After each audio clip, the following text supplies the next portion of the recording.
projecteur. Ah. Bien, merci vraiment à tous d'être là. J'avoue que je ne m'attendais pas à un tel succès. J'avais tellement peur d'être presque seule.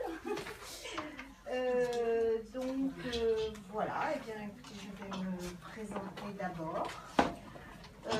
Je suis Anseline Sidlowski, je suis sophrologue, certifiée, je sors de l'école de Catrina Liotta, la célèbre Catrina Liotta qui fait beaucoup parler d'elle, on fait de la sophrologie dans tous les médias, qui fait beaucoup pour la sophrologie. Et récemment, j'ai décidé, via mes petits-enfants, pour montrer qu'à tout âge on pouvait avoir un diplôme, de me qualifier et je suis certifiée RNCP. Donc voilà, ça c'est pour moi actuellement, Anseline Sidlowski, telle que vous la voyez, sophrologue. Si vous le voulez bien, je reviendrai par la suite sur ma première vie. Vous me dites bien que j'ai eu une première vie et que pourquoi je suis sophrologue maintenant. Alors déjà, je vous remercie d'être là, je remercie le Limoud de m'accueillir et puis je remercie surtout Florence qui, grâce à elle, me fait intervenir ici aujourd'hui et puis qui, dès le début de mes rapports avec la sophrologie, m'a accordé sa confiance. Et vraiment, du fond du cœur, merci Florence pour tout ce que tu m'as apporté. Voilà. Donc ça, c'est une entrée en matière pour me présenter. Et maintenant, je voudrais vous faire, si vous voulez bien, voilà, je vais m'asseoir. Et je vais vous faire découvrir la sophrologie, ou plutôt la sophrologie telle que je la conçois moi, telle que je l'ai apprise à l'école, telle que je l'ai découvert en salle de sport, dans ma deuxième partie de vie, où je me suis dit, waouh, pourquoi je n'ai pas connu ça avant? Et à partir du moment où je me suis dit, waouh, pourquoi je n'ai pas connu ça avant, il s'est fait tout un cheminement dans ma tête, où je me suis dit, voilà, maintenant ce qui me reste de vie, je vais essayer de le transmettre via la sophrologie. Parce que la sophrologie aide vraiment dans le quotidien. C'est une espèce de malle à outils. Et cette malle à outils, on apprend petit à petit, on prend des exercices, on les modèle, on les prend à sa sauce et on en fait vraiment une philosophie de vie, un mode de vie. Je vais vous montrer tout simplement des gestes qui vont peut-être vous parler. Vous avez des idées négatives, et ben vous allez les chasser comme ça. D'accord ? Donc ça, et puis simplement vous allez apprendre à respirer. Alors évidemment, devant votre chef, devant votre femme, devant votre mari, devant qui vous voulez, vous n'allez pas faire ça comme ça. Mais vous allez pouvoir vous dire... qu'est-ce qui me gonfle? Et vous vous voyez faire ça. Et se faire ça dans sa tête, et bien déjà, ça aide. On prend conscience aussi dans la sophrologie comment on peut respirer. On arrive dans son bus, on arrive dans son métro le matin, on s'assoit et on fait... Et qu'est-ce que ça fait du bien? Si vous réfléchissez, demandez-vous combien de fois dans une journée vous dites, pratiquement, enfin pas souvent. Hein. Pourquoi? Parce qu'on n'a pas le temps. Hein. Parce que on est là. Alors la femme, moi voilà, étant une femme, j'ai décidé, et puis en défi. J'ai décidé de me tourner vraiment sur l'accompagnement de la femme, mais je peux aussi accompagner des hommes. La femme, alors elle se lève le matin, elle va faire un peu de repassage, et puis vite, elle va réveiller les enfants, puis vite, elle va essayer de se préparer, être jolie, aller au travail, elle va rentrer, elle va récupérer les enfants à l'école, elle va garder le manteau, elle va faire cuire les pâtes, et puis vite, et puis tout vite. Hein? Vite, Et en fait, on passe sa vie de femme à faire tout vite, vite, vite. Et on s'aperçoit que le corps fonctionne dans un sens et la tête fonctionne dans un autre sens. Et à un moment, le corps... Vous verrez ce qu'on a. Et à un moment, le corps qui n'est pas une machine, parce que le corps n'est pas une machine, quoi qu'on en pense, le corps dit aïe, et alors le corps dit stop, là tu me fais trop mal, et qu'est-ce qui se passe? Eh bien oui, on a les boules ici, on a les boules là, on a les tensions ici, on a mal dans le dos, on a mal au ventre, on a les jambes qui ne peuvent plus avancer, et voilà. Et tout ça parce qu'en fait, le mental n'est pas relié au corps.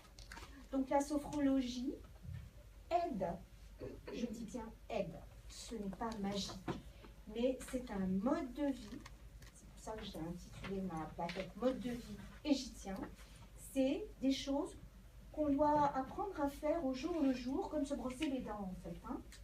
Et c'est pour ça que moi j'ai envie de le transmettre un maximum, parce que plus on apprendra tôt et plus les femmes apprendront tôt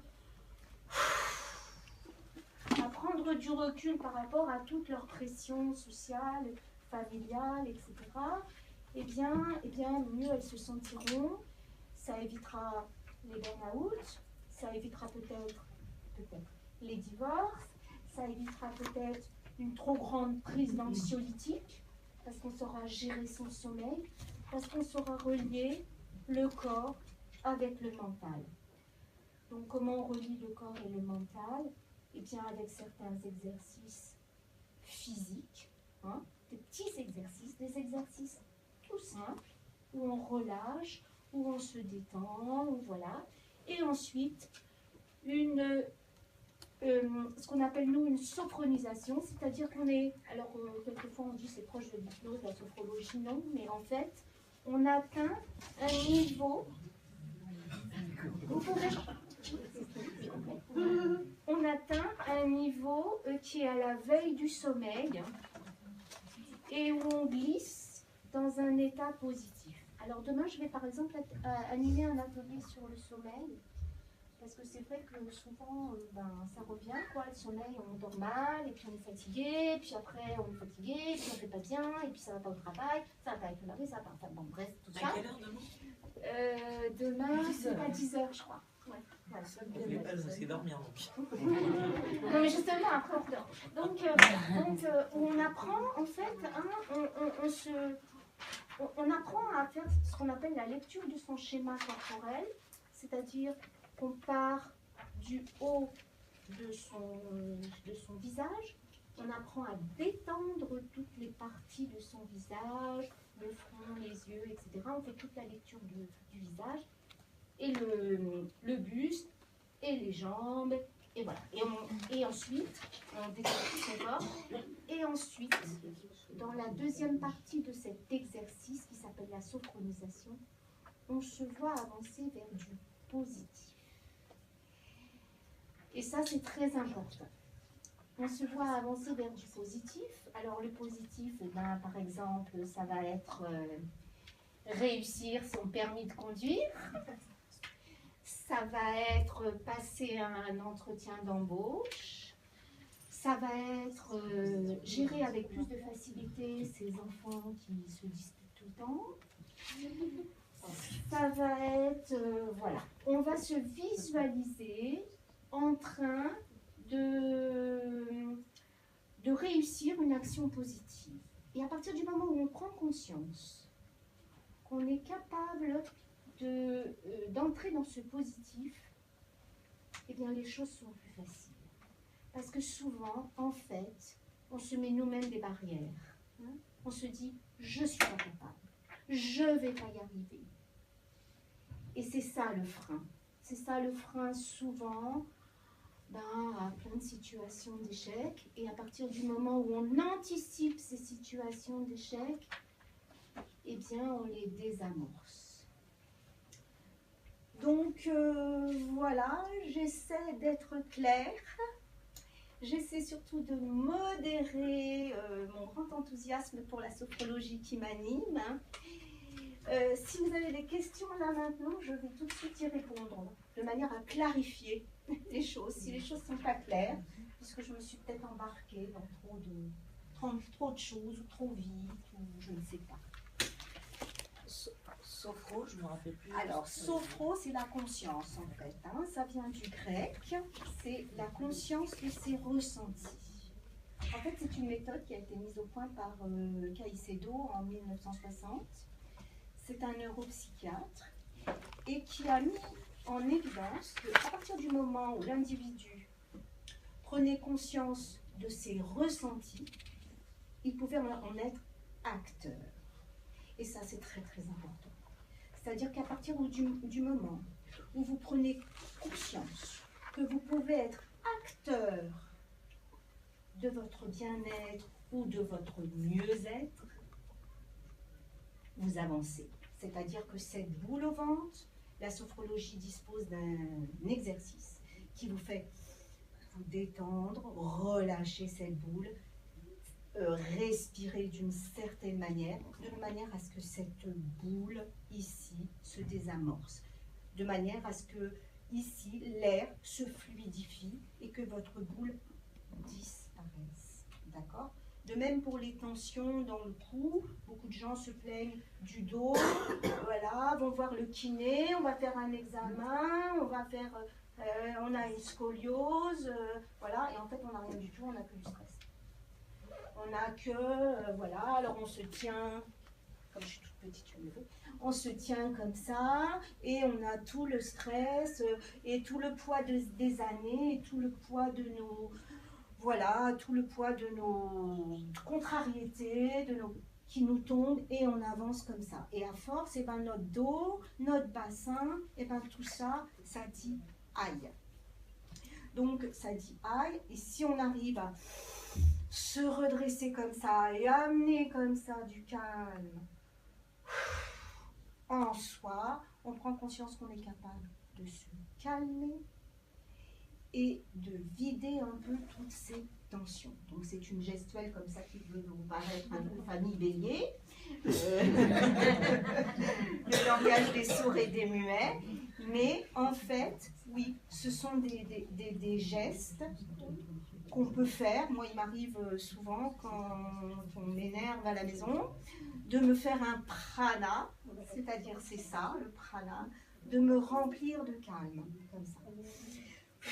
Et de souffler et de prendre conscience que je me suis remplie de calme. Et encore une fois, si on ne le fait pas comme ça, l'intention est très importante parce que l'intention, on se voit faire le geste. Ça va? D'autres questions? Alors, oui, la relaxation, mais là, c'est pas la même respiration que les... Alors, j'étais la semaine dernière. J'ai fait il y a 10 jours, parce que évidemment, hein, moi je suis un bébé, enfin non, mais bon voilà, je suis sophrologue depuis un an et demi maintenant, mais pour se faire connaître, bon, maintenant il y a le Limoud. Mais bon, la semaine dernière, j'ai fait le salon du bien-être et j'ai eu beaucoup de questions là-dessus. Quelle est la différence entre la sophrologie, le yoga, la méditation, le qigong, je ne sais. Alors, ce que je pense, c'est que le yoga, qigong, vraiment, ce sont des postures, hein, qigong, où on prend conscience que voilà, la respiration, voilà. Le yoga, pareil, on est très, je pense, très dans la posture, la respiration, etc. La méditation, alors je ne sais pas, pour moi, la méditation, c'est un côté, le nom spirituel, qui n'est pas, voilà, moi, personnellement.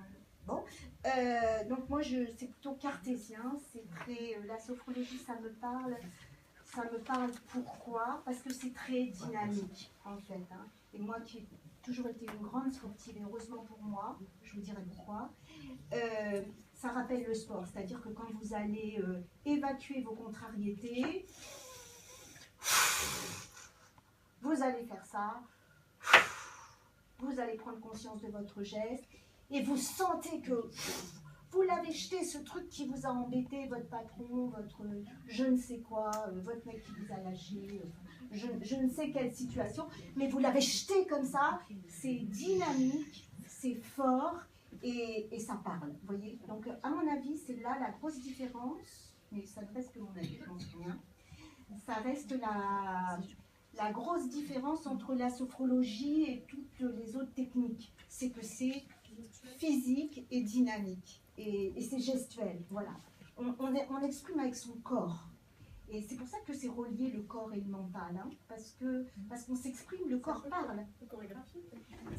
Peut-être, oui, un peu chorégraphique, vous avez raison, parce qu'il y a un exercice, par exemple, qui est comme celui-ci. Hein.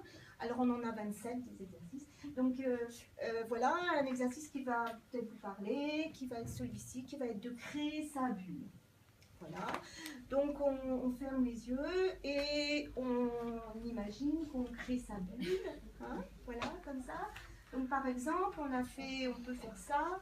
Vous voyez, quelqu'un qui se trouve au bureau d'un seul coup en situation d'open space. En toilette. Voilà.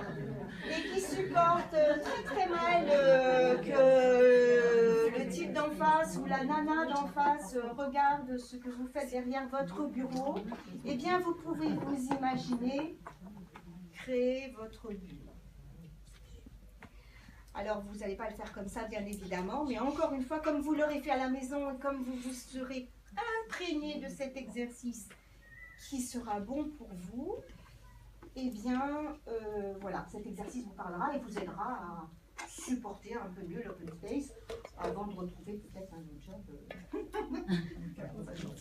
Mais voilà, c'est oui, il y a de la chorégraphie, il y a le corps qui parle, parce que le corps est un outil en fait, hein, et donc on fait avancer sa tête en faisant marcher son corps. C'est un peu ça. C'est un peu de l'autosuggestion par le geste. C'est un peu, c'est pas de l'autosuggestion parce que ce sont des exercices qu'on apprend et on les crée dans une problématique. C'est-à-dire que moi je reçois où on fait des ateliers, où on se met en séance de groupe, par exemple dans une association, en salle de sport, où le prof va vous dire, voilà, la semaine prochaine, on va par exemple favoriser votre sommeil. Et donc, on va vous apprendre les gestes. Moi, demain, je vais montrer les gestes qui font qu'on va évacuer les contrariétés, par exemple, qu'on a avant d'aller se coucher, pour avoir un sommeil réparateur. D'accord ? C'est suivant l'intention de la séance. Donc, c'est pas vous qui allez vous suggérer comme ça. Oui, c'est on vraiment, apprend. voilà, on apprend un parcours. Hein. Alors, par exemple, je peux avoir... voilà, j'ai actuellement une jeune fille qui, au bout de 5 ans de médecine, ne sait plus ce qu'elle va faire et est complètement perdue. Bon, eh bien, on va lui apprendre à retrouver son chemin, à prendre confiance en ses capacités. On va la faire se voir avancer, voilà, prendre conscience de se remplir de calme parce qu'elle est paniquée, perturbée, enfin voilà. Il y a toute une gestuelle comme ça qu'on apprend suivant un certain chemin et un certain parcours. Alors moi je le fais en individuel, mais ça peut être aussi bien sûr en groupe, ou voilà, ça peut être en activité, voilà. On peut faire quelques exemples. On peut, une séance de découverte carrément, c'est ça que vous voulez? C'est vrai, Je ne sais pas si c'est prévu ça. Ce qu'on peut faire, c'est peut-être rassembler les chaises au fond de la salle et puis rester debout. Parce que là, évidemment, on n'a pas la place, mais je pense que si on empile les chaises, peut-être que... Alors si vous voulez, on pourra faire une séance de découverte. Oui, on peut faire quelques... Oui, je peux vous... Bien sûr, il n'y a pas de souci. Voir ce que c'est parce que c'est pas très concret en fait. Il n'y a pas de souci. On peut faire une séance de découverte. Il n'y a pas de souci. Voilà. Oui, bien sûr. Alors concrètement, si on veut s'y mettre, c'est-à-dire, voilà, moi j'ai des problèmes de sommeil, je veux passer par la sophrologie, je fais quoi? Je m'adresse à qui? À moi. Elle est bien bonne. Non mais c'est ça, donc il faut voir un sophrologue, ou c'est un atelier, c'est un cours? Bah, vous pouvez faire les deux. Voilà. Voilà. Oui, il faut... Vous avez la chambre syndicale de la sophrologie, auquel je fais partie, qui vous donne un sophrologue près de votre quartier, près de chez vous. Le mieux, c'est encore de venir chez moi. Et bon, voilà. Donc, vous avez compris. Oui, bah, elle est là. Merci. Non, mais plus sérieusement, oui. La sophrologie fait forcément intervenir la gestuelle. Moi, j'ai déjà fait une Alors, séance où je me suis allongée et voilà. on m'a fait voyager en fait. Voilà, alors, effectivement, dans le commerce, je dirais, dans le commerce lambda, dans ceux qu'on part, je vais vous dire un mot, mais voilà, peut-être une notion de mitzvah au-dessus de la tête, que j'ai, c'est-à-dire de transmettre, maintenant encore, c'est ce que je dis. Donc pour ceux qui n'ont pas cette notion-là et qui ont juste envie de faire du business, oui, ils font que de la détente, parce que c'est facile, on s'allonge, on se détend, voilà. Ah, c'était l'exercice avec un lapin. Et après, donc on se visualise, donc ça c'est, vous avez fait la base viventielle, c'est-à-dire que vous vous voyez dans quelque chose d'agréable et vous prenez conscience des choses agréables et vous adaptez ces choses agréables dans votre vie. C'est-à-dire que quand vous allez avoir quelque chose qui ne vous plaît pas, eh ben vous allez vous souvenir de ce lapin ou de la chaleur de la mer ou du sable, tout ça, et vous allez vous souvenir de cette sensation et ça va faire disparaître votre sensation du moment désagréable. C'est-à-dire que vous allez switcher cette sensation désagréable par une sensation positive et on vous fait prendre conscience de ça. Ok, donc ça ne fait pas forcément intervenir la gestuelle. Alors, ça ne fait pas forcément intervenir la gestuelle, mais je pense que pour vraiment adapter les outils de la sophrologie, on a deux phases. Nous, on l'a appris à l'école comme ça, et on l'a fait en jeu de rôle. Et je vais vous montrer après. Je vais vous montrer que ça, voilà. Donc, pourquoi la gestuelle? Parce que la gestuelle, on le sent dans son corps. On le sent dans son corps. Et c'est important de ressentir les choses dans son corps et pas que dans sa tête, encore une fois. Parce que si, voilà, à un moment, le corps, voilà. Donc, je vais maintenant vous... Oui. Alors, l'hypnose, on est, je pense, dans un état second et on n'agit pas en conscience, on ne fait pas ça, comme ça, on ne fait pas ça, mais voilà. Voilà, on est passif. Oui. Est-ce que c'est pas un refus justement de solutionner les problèmes? Ah non, pas du tout, au contraire. On se met un petit peu à une carapace et on s'empêche de solutionner. Pas du tout, au contraire. Je vais vous le montrer. Oui, monsieur. Oui, je veux savoir en fait, en termes de résultats obtenus, Oui. est-ce que c'est un peu le même résultat que si en fait on avait une séance de 1 heure ou 2 heures de hammam ou de sauna? Ah non, je ne pense pas. Alors, je l'avais oublié celle-ci. Parce que vous pensez bien que j'avais révisé. Alors là, j'ai rien, mais j'avais révisé. Et je m'étais dit que je vous dirais que, oui, les femmes connaissent la sophrologie. Elles en ont fait quand elles étaient enceintes. Donc, la plupart du temps, c'est ce qu'on me dit. Oui, la sophro, je connais, j'en ai fait quand j'étais enceinte. Et puis, les messieurs me disent, oh, mais moi, je préfère me faire masser par une jolie asiatique. Et je serai tout aussi détendue. Hammam, Ou hammam. non, ça n'a rien à voir. Un massage, c'est un massage, mais je parlais hammam et sauna. Non, je ne pense pas. Il n'avait pas les mains des autres, hein. C'était lui tout seul. Oui, c'était lui tout seul. Alors, je ne pense pas, parce que là, c'est... Non, enfin... En termes d'effet, en termes de résultats. Alors, je me permets d'interrompre la session. La salle détente est libre, elle est beaucoup plus grande. Alors, juste, je vous demande, parce qu'il y a des offices de part et d'autre de la salle, d'entrer en silence, parce que s'ils sont en train de méditer sur la Hamida, voilà, donc voilà. Et on pense